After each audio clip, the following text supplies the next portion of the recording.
Hey guys, Jordan here, and in this video I'm going to discuss whether or not you should or can shoot real estate photography with super low aperture settings like 1.8. So let's get into it. Alright, so if you're new to this channel and you are into real estate photography, consider subscribing because we consistently put out content on the subject of real estate photography. But anyways, I do get hit up sometimes about aperture settings, and that's what this video is about. So can you shoot real estate photography at super low apertures when people, or the norm is that you should shoot at a F8 or 7.1, or depending on the shot, maybe even at F13? In my opinion, there's no right or wrong answer in regards to aperture. Now, when people think about aperture, and a lot of people think, oh, the lower it is, the more blur it's gonna be in the image. Now that is true if you have a subject like a person and you're this far away and you're focused on that person and your aperture set to 1.8, the background is gonna be pretty blurry, right? But if you're shooting real estate photography and you have a wide focus area, it's not gonna give you the same result as if you're doing a portrait, right?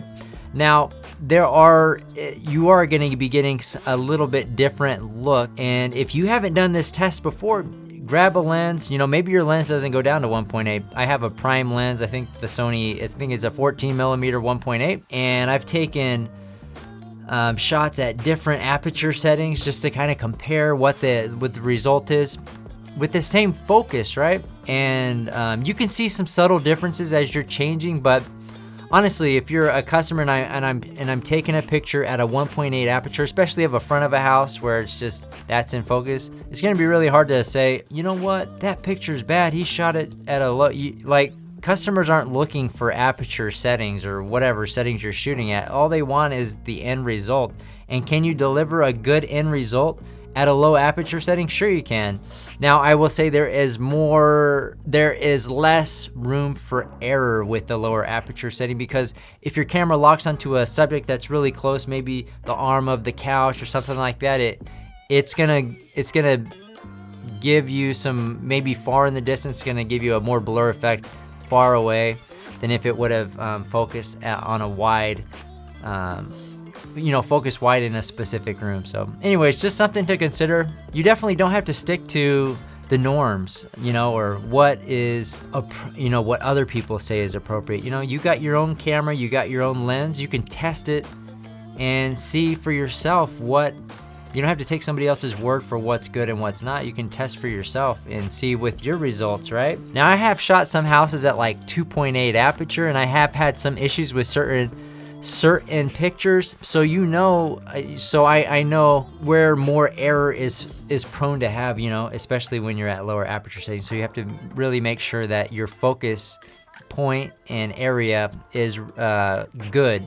And I think it's probably best to shoot manual focus, especially when you're shooting with low aperture settings. So there might be some reasons why you're shooting low aperture. Maybe it's super dark and you're trying to keep your shutter speeds low and with a low ISO, or maybe you want more of a impact from your flash. The more open your aperture, the more light's gonna come in and the more impact your flash is gonna have on your images. So anyways, it's, camera settings is a balancing act. Don't listen to somebody where it says you have to do this, and that's the only right answer. There isn't. Cameras evolve and they change all the time. You can push ISO levels to sky-high limits now on certain camera bodies. When a few years ago, if you tried that, you'd get some really, really bad results. So anyways, as technology evolves, you can really just experiment with the equipment that you have and get good results regardless of what your camera settings are. So anyways, those are my thoughts on shooting with a aperture setting of 1.8. If you got value out of this video, hit the like button, and we'll see you guys on the next one.